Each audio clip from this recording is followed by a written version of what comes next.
네, 어제 조국 전 법무부 장관의 부인 정경심 동양대 교수가 구속 후 두 번째로 검찰 조사를 받았습니다. 검찰은 어제 조 전 장관과의 연관성 부분을 집중적으로 물은 것으로 알려졌고 이르면 이번 주 초에 조 전 장관을 불러 조사할 것으로 보입니다. 네, 한편 박근혜 정부 비선 실세 최순실 씨 모녀가 100억 원대 빌딩을 판 뒤에도 양도소득세를 내지 않고 체납 처분을 면탈하려 한 정황이 포착됐습니다. 관련 내용들 김성훈 변호사와 함께 짚어보겠습니다. 예, 어서 오세요. 예, 안녕하십니까. 먼저 정경심 교수 구속 이후의 수사 내용 좀 저희들 파악해 볼까요? 네. 24일 날 구속이 됐고 구속 이후 두 번 검찰에 소환돼서 지금 조사를 받았지 않습니까? 네. 영장에 기입된 내용을 물론 조사를 하겠지만 그 외에 또 부분도 조사를 할 것 같고요. 어떤 보강 조사를 하게 됩니까? 구속 이후의 수사는 또 이전과 어떻게 좀 달라지나요? 네. 가장 근본적으로는 구속 기간이 형사소송법상 제한이 되어 있습니다. 10일 이내에 기소를 하지 않으면 원칙적으로 석방을 해야 하고요. 이걸 1차에 한해서 연장할 수 있기 때문에 20일의 구속 기간 안에 어떻게든 기소를 해야 합니다. 기소라는 건 공소사실이죠. 이 사람이 이런 죄가 있으니까 처벌해달라는 것이기 때문에 이 내용들을 지금 영장에서 나온 사실 이외에도 추가로 결정을 해야 하고요. 무엇보다도 관련자들, 대표적으로는 이제 조국 전 장관과 그리고 정경심 교수 사이에 어떤 부분에 대해 가지고는 공동 피의자로 볼 것인지 혹은 어떤 부분에 있어서는 별도로 볼 것인지 무관한다고 볼 것인지를 지금 이 20일 안에 결정해서 정리할 필요가 있습니다. 그래서 지금은 정경심 교수의 그 피의 사실 자체에 대해서 정리를 하는 것뿐만 아니라 조국 전 장관 관련된 혐의에 대해서도 어느 범위로 할지에 대해서 지금 내용들을 확인하고 있을 것이라고 생각합니다. 영장에 기재된 내용 이외에도 추가 혐의에 대해서 조사를 하고 있다는 그 부분은 추가적인 내용은 좀 어떤 것들입니까, 혐의가? 네, 대표적으로는 지금 우리 영장에서 청구된 내용들은 이 사람을 구속해야 할 필요성과 상당성에 대해서 주장하는 것이고요. 이제 앞으로 어떤 죄에서 유죄 판결을 받게 하는 공소사실은 또 원칙적으로는 별개입니다. 그렇죠. 대체로 일치하기는 하지만요. 대표적으로 지금 이제 이 WFM 주식 매입과 관련해 가지고 미공개 정보를 이용했다, 자본시장법 위반 이런 부분들은 이미 영장 청구 사실 나와 있는 부분인데요. 이 서울대 이제 인턴 증명서 관련된 부분에 대해서는 지금 보도된 내용에 따르면은 일단은 그 기존의 영장 청구 사실에서 빠졌었다고 합니다. 이 부분은 이제 주체를 다른 사람으로 봤을 가능성이 있는 거죠. 허위 공모서 작성이나 행사에 대해서 혹시 조국 전 장관이 개입된 부분이 있는지를 검토를 하고 있을 가능성이 높고요. WFM 그 관련된 주식 매입과 관련돼 가지고 자금 출처에 관해서도 지금 검토를 하고 있고요. 이것을 정경심 교수가 차명으로 매입을 한 것인지 아니면은 혹은 제3자가 정경심 교수조차 하나의 차명으로서 제3자한테 매입을 하는 정경심 교수가 역할만 한 것인지를 지금 구별하기 위한 작업들을 진행할 것이라고 보입니다.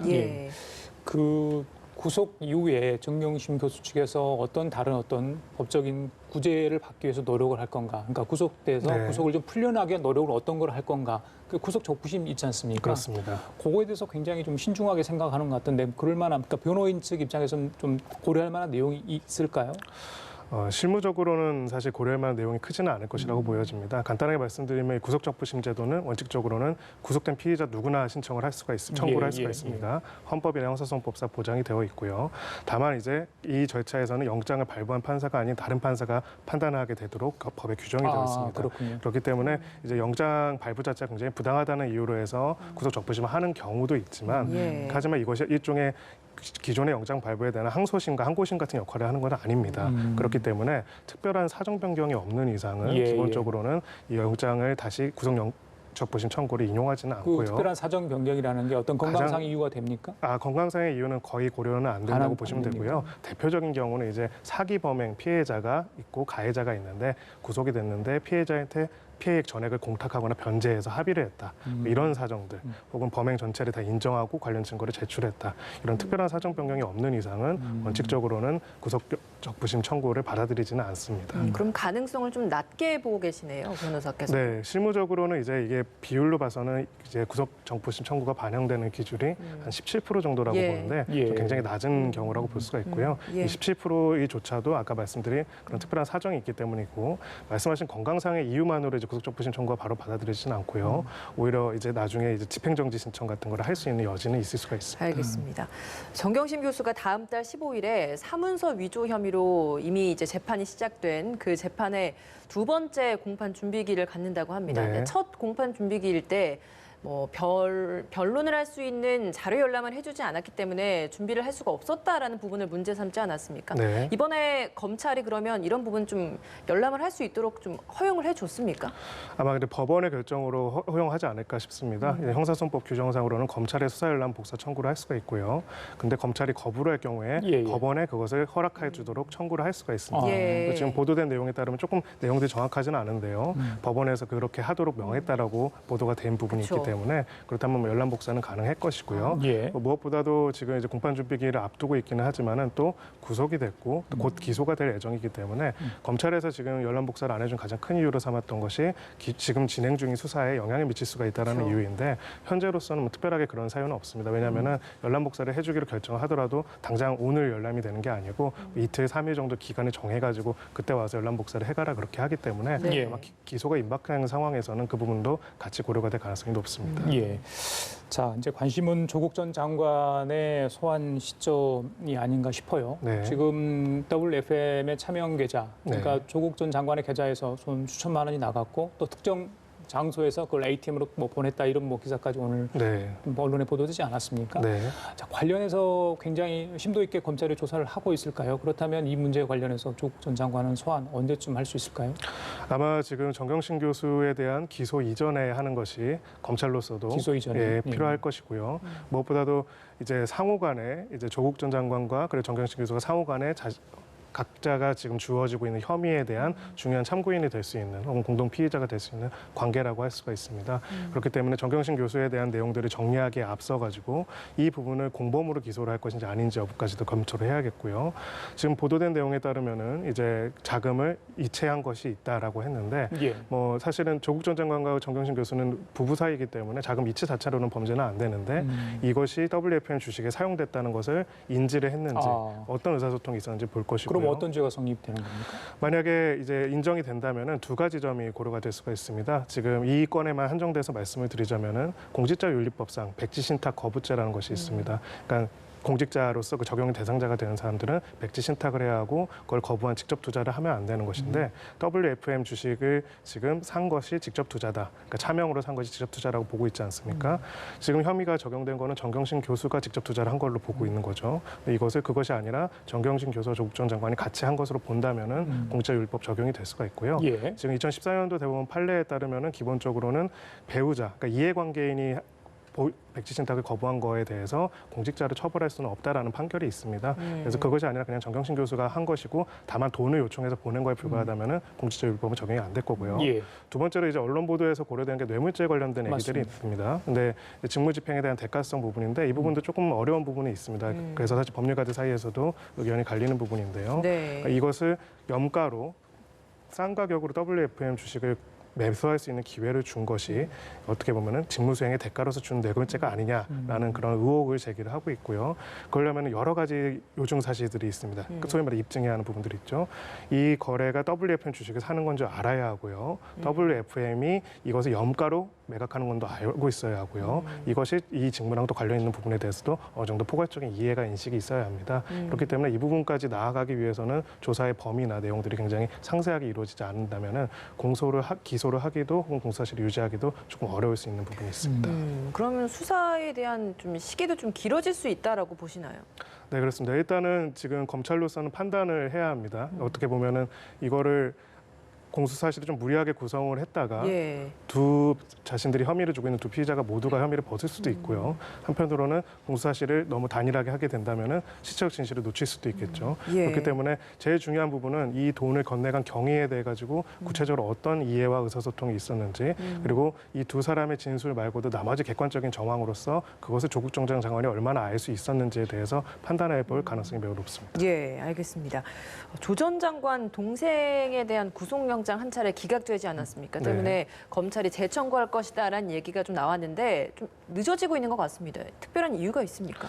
네, 일단 영장이 기각된 사유가 이제 언론에서는 대대적으로 건강상 이유로 보도가 됐는데요. 그건 사실 어떻게 보면 부가적인 이유에 불과했고요. 예. 가장 핵심적인 건 변호사가 보기에는 이제 배임에 관해서 배임의 피해액에 대한 입증이 좀 부족했던 것 같습니다. 공사를 허위로 했는데 완전히 허위로 한 것인지 아니면 부풀린 것인지 얼마나 부풀린 건지 이 부분 입증을 해야 하는데 예. 이게 어떻게 십몇 년 전 사건이다 보니까 그 입증이 어려워져서 늦어진다는 생각이 들고요. 지금 보도된 내용에 따르면은 기존의 배임 수재 말고 형이 훨씬 무거운 알선 수재, 그러니까 뇌물을 대가로 해가지고 타인한테 어떤 직무상의 자신의 형을 이용해서 뭐 할 수 있다고 해서 돈을 받은 혐의를 포착했다라는 내용이 있습니다. 이제 사실은 그런 내용들이 보강이 되어야지만 영장이 다시 재청구의 사유가 될 수가 있기 때문에 예. 그 부분을 추가로 조사하고 있는 것으로 보입니다. 알겠습니다. 다른 얘기 좀 하겠습니다. 오랜만에 최순실 씨 관련 재판 얘기입니다. 국정농단 사건으로 징역 20년을 선고받은 최 씨 파기환송심 재판 30일 날 열립니다. 네. 본인이 직접 나와서 많은 얘기를 할 거라 이런 얘기가 있는데 네. 이 파기환송심의 쟁점은 뭡니까? 이 대법원에 한번 선고 나왔고 다시 돌려보낸 거 아니겠습니까? 맞습니다. 네. 파기환송심이라는 거는 대법원에서 상고 이유 중에서 일부를 적합하다고 인정을 해가지고요. 그래서 원심 판결이 잘못됐다 다시 판단하라고 한 것인데 가장 대표적인 거는 강요죄 관련된 판단입니다. 강요죄라는 게 이제 어떤 사람의 권리 행사를 방해하거나 의무 없는 일을 하도록 하는 그것이 바로 강요죄인데요. 예. 지금 이 재벌 회장들로 하여금 자기가 만든 재단에 지원하도록 한 행위가 강요죄인지 아닌지가 예. 쟁점이 됐고요. 상고심에서는 이 부분에 대해 가지고 이것은 강요죄라고 볼 수 없고 일종의 뇌물이라고 볼 수 있다라고 판단을 일응했습니다. 이게 사실은 재벌 회장들한테는 불리한 판결이고 최순실 씨한테는 이 부분에 한정해서는 어떻게 보면 유리할 수도 있는 부분인 게요. 그렇죠. 이제 강요죄 피해자라고 계속 주장을 해왔거든요. 근데 강요죄 피해자가 아니라 어떻게 보면 본인들도 어떤 이익을 위해서 뇌물을 공유했다는 것이죠. 이제 그런 취지로 해서 파기가 됐기 때문에 이 부분에 대해서는 대법원의 파기환송 취지처럼 이게 이제 양형에 영향을 미치지는 않았는데 일부 무죄가 되겠지만은 뭐 강요죄가 무죄가 되고 뇌물죄 부분들을 번영할 뇌물죄가 때 워낙 크기 그렇죠. 때문에 20년 이상의 예. 지금 징역형이기 아. 때문에 양형상으로는 큰 상관은 없을 것이다라고 보는 것이 맞습니다. 예. 또 다른 이야기가 지금 나오는 것이 최순실 씨 모녀가 100억 원대 빌딩을 팔고 나서 양도소득세를 내지 않았다. 네. 이런 논란이 좀 일고 있는 것 같습니다. 이건 어떤 이야기입니까? 네, 지난 8월 달에 이제 옥중에서 쓴 편지까지 공개가 됐었죠. 사실 지금 벌금이나 추징금이 굉장히 금액이 많은 상황인데도 그 상황에서 또 건물을 매각을 해가지고 이렇게 했다는 점에서 참 법 적대적 태도가 너무 강하지 않나라는 생각이 듭니다. 이 부분에 대해서는 지금 일단은 그 세무서, 관할 세무서에서 고발을 해서 수사가 진행되는 예. 사건으로 알려져 있고요.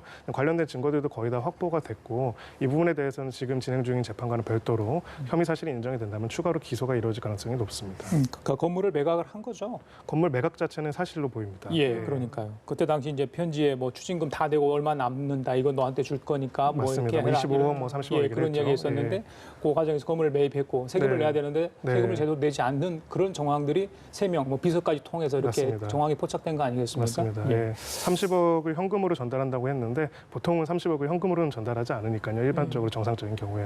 그런 부분에서 이제 세무서도 관할 혐의를 폭축한 것 같습니다. 그런데 이제 정유라 씨가 지금 병원에 입원 중이었나 네. 보죠. 지난번에 그 압수수색 했을 때. 근데 네. 병원 압수수색이 아니라 개인 신체에 대한 압수수색이었는지 모르겠습니다만 네. 휴대전화를 이제 압수수색하는 과정에서 검찰 직원들이 무리하게 인권 탄압했고 강압적으로 어떤 압수수색이 이루어졌다 이렇게 계속 주장하는데 네. 당시 상황은 어떻습니까? 지금 뭐 변호인 쪽의 주장과 그다음에 검찰의 추후에 반박한 내용이 완전히 다른 상황입니다. 그렇죠. 어쨌든 객관적인 사실은 정유라 씨가 병원에 입원 중인 상황에서 압수수색이 이루어졌고 압수수색의 대상은 휴대전화였습니다. 휴대전화를 압수수색하려면 보통 본인이 휴대하고 있기 때문에 위치를 파악해야겠죠. 근데 지금 자택이 아니라 입원해 있는지를 검찰은 몰랐다고 하고 예. 그 부분에 대해서 이제 소재 탐지를 하기 위한 영장을 발부받았다는 건데 변호인 측에서는 그 부분에 대해서 별도의 영장을 발부받지 않고 어떻게 병실을 알았는지 모르겠다 이런 이야기를 하고 있는 거고요. 그리고 이제 압수수색하기 위한 어떤 병실에 진입하는 과정에 대해서도 정유라 씨는 전혀 이제 자신의 상황을 양해하지 않고 진입했다고 하지만 검찰 쪽에서는 충분히 이야기를 해서 스스로 문을 열어줘서 들어갔다 이런 식으로 반박을 하고 있는 상황입니다. 예, 알겠습니다.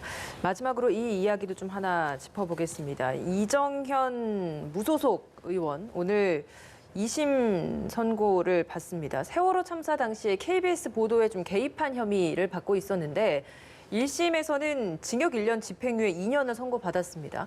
이번 이 재판에서의 쟁점은 뭡니까? 네, 이 사건에서 문제가 된 거는 방송법 제4조 2항 위반 여부입니다. 그리고 방송법이라는 법의 목적이 그렇게 규정이 되어 있습니다. 언론의 편성의 자유와 독립을 보장하기 위해 이 법을 규정한다 하고 예. 4조 1항에서는 모든 언론은 방송 언론의 편성의 자유와 독립이 보장된다. 2항에서 그럼에도 불구하고 여기서 개입을 해가지고 관여한 경우에는 처벌하도록 규정을 하고 있고요. 지금 이정현 의원 같은 경우에는 이제 세월호 참사 당시에 KBS 보도에 관해서 KBS 보도국장한테 연락을 해가지고 어떤 부분을 빼달라, 편집해달라 뭐 이런 식으로 요구를 했고요. 예. 이 녹취 내용이 지금 공소사실과 증거에 다 들어가 있는 상황입니다. 그래서 이제 1심에서는 이 부분에 대해서 중대한 민주주의 언론의 자유 침해고 방송법의 목적을 정말로 위반한 것이다로 해서 상당히 강한 어떻게 보면 의원직 상실형을 상실이 될 수 있는 집행유예 선고를 했고요. 지금 상황에서 항소를 했고 이제 검찰에서는 1심에 대해서 항소를 하지는 않았습니다. 예, 항소 대신에 이제 이정현 의원의 항소에 대해서 기각해달라고 이야기를 하고 있고요. 1심 판결이 그대로 유지가 된 경우에는 그리고 그것이 확정될 경우에는 이제 의원직을 상실하게 되는 그런 상황이라고 보시면 됩니다. 지금 이정현 의원은 오보에 대한 항의 차원이었다 그렇게 주장을 네. 했고 지난번에 사적인 관계이기 때문에 충분히 부탁할 수 있다 이렇게 주장을 하는 것 같아요. 네. 예.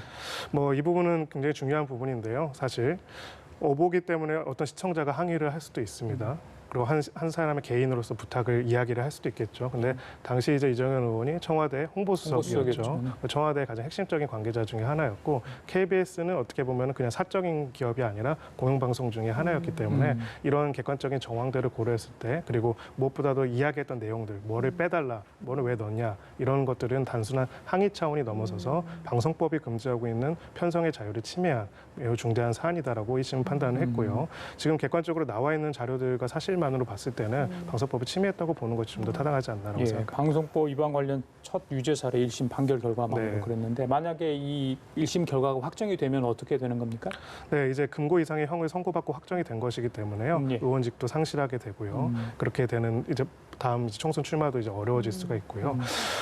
이제 사실 저는 이 판결에 대해서 조금 더 주목했으면 좋겠는 게 어떤 정치적인 진영을 떠나가지고 지금도 계속 보도가 이루어지고 있고 보도에 대해서 많은 이제 정치권의 불만과 또 혹은 선호들도 있지 않습니까? 이런 부분에 있어가지고 이번 판결을 통해 가지고 과연 그 부분에 있어서 방송법이 보장하고자 하는 편성의 자유를 어디까지나 보장할 것이고 어떤 것까지가 침해인지 그럼 어떤 걸 하지 말아야 하는지를 좀 이번 판결을 통해서 밝혀주는 것이 필요하다고 생각합니다. 예, 알겠습니다. 오늘 오후 2시에 재판이 열린다로 저희들이 알고 있습니다. 결과는 지켜봐야 될 것 같네요. 지금까지 김성훈 변호사 함께했습니다. 말씀 잘 들었습니다. 고맙습니다. 감사합니다.